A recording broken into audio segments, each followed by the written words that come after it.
Alors, la confiance en soi, c'est quoi au juste? Eh ben, c'est ce que je vais vous expliquer juste après ça.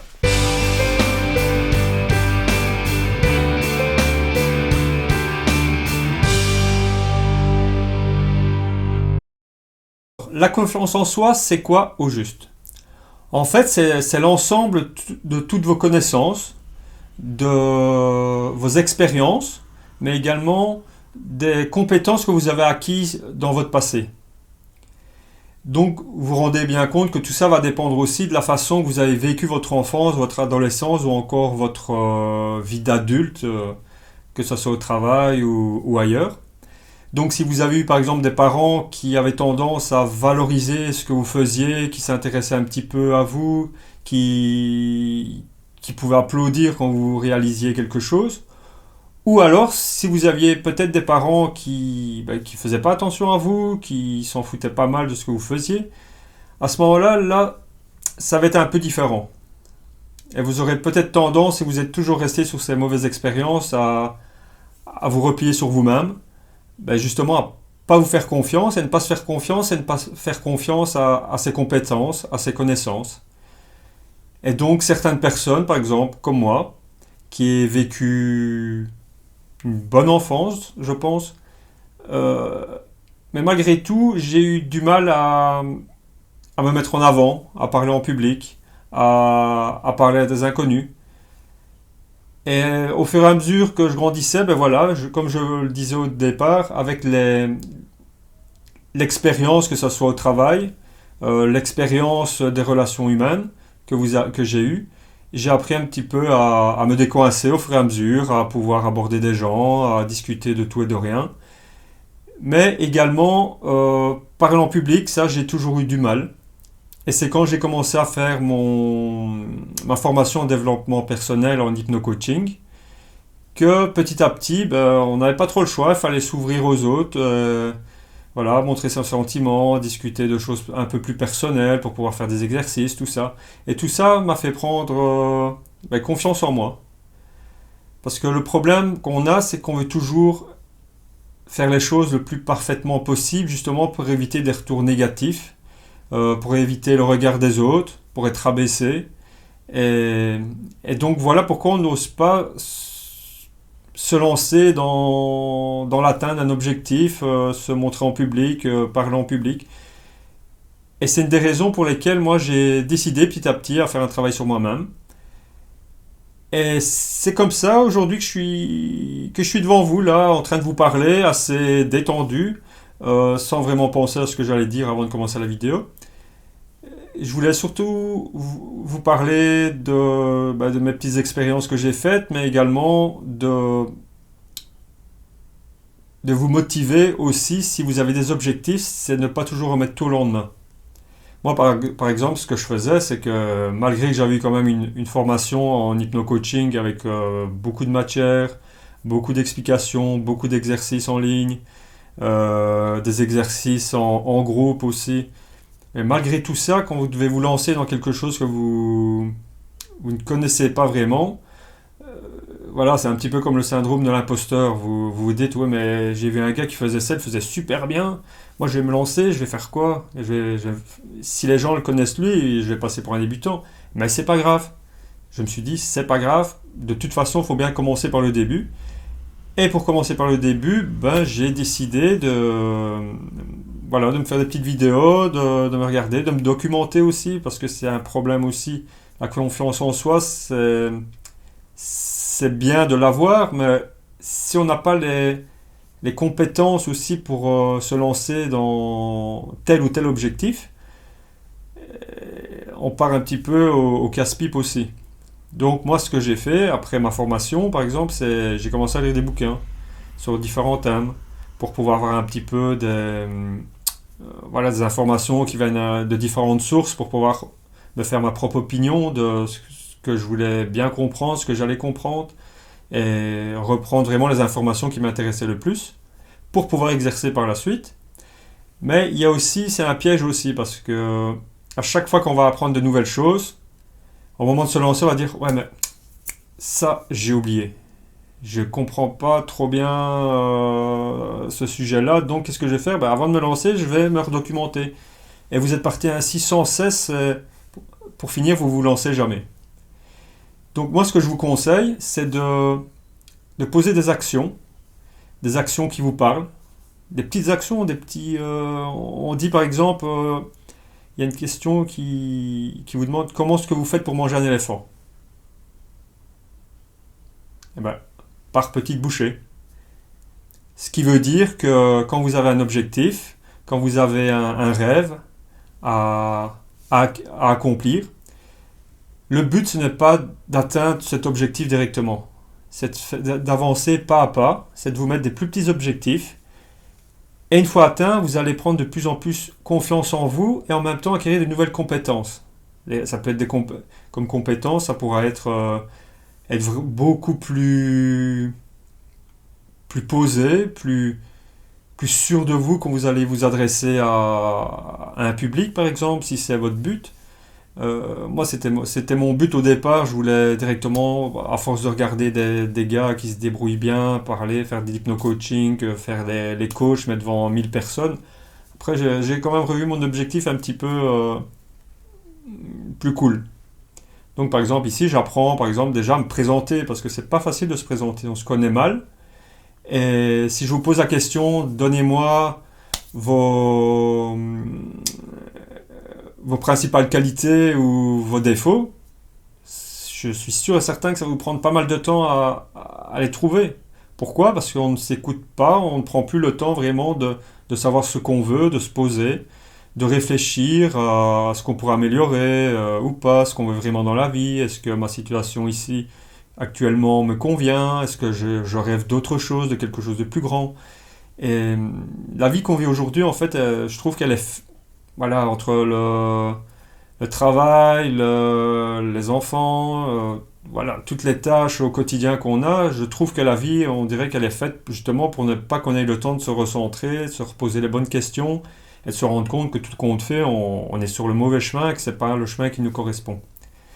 Et le fait de travailler sur tout ça, sur vos croyances limitantes, donc les croyances limitantes, ce sont toutes des choses que peut-être qu'on vous a dit quand vous étiez enfant, tu ne seras jamais capable de ça, ou des amis qui vous disent mais tu fais quoi là, tu crois vraiment que tu vas réussir à faire ça ou pas? Voilà, donc ça c'est toutes des croyances limitantes qui à force de les entendre vont s'ancrer en vous et vont vous empêcher de sortir dans votre zone de confort. Et donc moi ce que je vous conseille c'est de poser des actions inspirantes, en phase avec vos valeurs, avec ce que vous voulez vraiment, avec vos émotions, mais qui peuvent être aussi imparfaites. Car de toute façon, la perfection n'existe pas. Et je dirais même qu'à force de vouloir atteindre la perfection, on finit toujours par d'être dégoûté, d'être frustré, parce qu'on n'y arrive pas, on veut toujours faire le mieux qu'un autre, on veut montrer de quoi on est capable, et c'est normal. Mais par contre, quand on reçoit des mauvaises critiques, là, bouf, on retombe au point zéro, on se renferme sur soi-même, confiance en soi, elle retombe à zéro également. Et ce qu'il faut aussi savoir faire, c'est accepter les critiques, parce que c'est ce qui va vous faire évoluer. Il y a des bonnes critiques et des mauvaises critiques. Les bonnes critiques, tant mieux. Il faut savoir aussi les accepter. Il ne faut pas être gêné ou être mal à l'aise quand vous dites que vous avez fait du bon travail, tout ça, parce que si on vous le dit, c'est que vous avez quand même travaillé dur pour en arriver là. Et des mauvaises critiques, ben, ne les prenez pas mal, celles-là, prenez-les simplement pour voilà, réfléchir, ben, il m'a dit ça, qu'est-ce que je pourrais faire pour m'améliorer? Peut-être suivre une formation, peut-être me documenter un peu plus sur le sujet, voilà, ou peut-être voilà, discuter avec des collègues, leur demander leur avis aussi, dans les collègues qui travaillent le mieux, peut-être m'inspirer d'un ou de l'autre. Voilà, ça c'est toutes des choses que vous pouvez faire justement pour vous améliorer et acquérir plus de confiance en soi. Il y a aussi le regard des autres. On a toujours tendance à se dire ouais mais eux ils me connaissent depuis longtemps, qu'ils vont me prendre pour un fou si je me lance là-dedans ou quoi. C'est les questions, moi, enfin c'est les choses que je me disais aussi quand j'ai voulu faire de l'hypnose, tout ça, et que j'expliquais, on me regardait toujours avec un petit sourire en me disant, en pensant certainement pourquoi, qu'est-ce qu'il fait? Mais qu'est-ce qu'il fait qui... Et c'est vrai que ça me gênait un peu de leur part, donc bah, des fois, vous avez envie de laisser tomber, vous dites, bah ouais, ils ont raison, tout ça. Bah, et après, vous tombez sur des gens, là, eux, qui vont vous motiver, parce que bah, justement, ils s'intéressent aux mêmes choses que vous, et en sachant que eux ont peut-être déjà beaucoup plus de connaissances à ce sujet-là, tout ça, donc vous discutez, vous vous rapprochez un petit peu, et c'est comme ça qu'en fait, vous vous entourez des personnes qui vont vous tirer vers le haut et pas vers le bas comme certains ont toujours tendance à faire. Et c'est souvent ces personnes-là aussi qui ont peur de sortir de leur zone de confort. Donc ce qu'ils veulent faire aussi, c'est que vous ne sortiez pas du vote non plus, parce que voilà. Et les jalousies, c'est comme ça que ça se passe. Parce que certains, plus tard, vont se dire, ouais, mais t'as vu, lui, maintenant il fait le malin, parce voilà, il a peut-être plus d'argent, t'as vu la voiture, t'as vu la maison, bah oui, bah, moi j'ai osé faire les choses. Et donc voilà, c'est pas vous arrêter sur les critiques, le regard des autres, voilà, c'est vous centrer sur vous-même, vous ouvrir aux autres quand même, oser des nouvelles expériences, sortir de votre zone de confort. Pour vous recentrer, vous poser les bonnes questions, qu'est-ce que vous pouvez faire par exemple, c'est vous créer un petit espace chez vous, ou trouver un espace ailleurs, hein, où ce que vous êtes bien, où ce qui fait calme. Et vous pouvez faire la méditation, la sophrologie, c'est pas compliqué à faire et vous allez avoir les réponses à vos questions qui vont venir doucement. Vous pouvez même les noter sur un papier, toutes les questions que vous posez sur une journée et tout ça, y réfléchir plus tard. Ou des idées, vous notez, vous notez. Moi, c'est ce que j'ai commencé à faire pour pouvoir commencer à faire mes programmes, par exemple en hypno-coaching, que ce soit l'arrêt du tabac, les insomnies. Voilà, je note. Ce que je veux faire, moi, c'est des petits programmes personnalisés, voilà, mais qui sortent un peu de l'ordinaire. Je veux pas. Moi, ce qui m'intéresse, par exemple, c'est pas de vendre une séance d'hypnose. Moi, c'est un suivi parce que j'aime bien voir aussi ce que les gens deviennent par la suite, avoir des feedbacks comme ça. Moi, je peux m'améliorer. En même temps, bah, si c'est des bons feedbacks, je peux quand même être fier de moi, quoi. Voilà, être sûr que mon travail que j'ai fait en amont porte ses fruits et que ça aide aussi des autres personnes qui vont elles-mêmes peut-être aider d'autres personnes avec les techniques ou tous les petits trucs et astuces qu'elles ont reçus de ma part. Donc voilà, la confiance en soi, en fait, c'est ça que je voulais vous dire, c'est pas inné, donc il ne faut pas désespérer. Il faut simplement, je vais pas vous dire oser faire les choses, pas faire attention au regard des autres, parce que c'est un petit peu plus complexe que ça. C'est faire quelque chose, mais en ayant assez de compétences et d'expérience là-dedans pour pouvoir, par exemple, transmettre un message, commencer à faire des formations, par exemple. Parce que si vous vous lancez dans quelque chose et que les gens se disent, bah, tout compte fait, c'est ce que j'ai lu dans un bouquin de 20 pages que j'ai trouvé sur Amazon pour 20 cents. Voilà, c'est pas très gratifiant pour vous et ça fait pas plaisir aux autres. Donc, voilà. Donc, la confiance en soi, c'est d'abord poser des actions inspirantes, et imparfaites.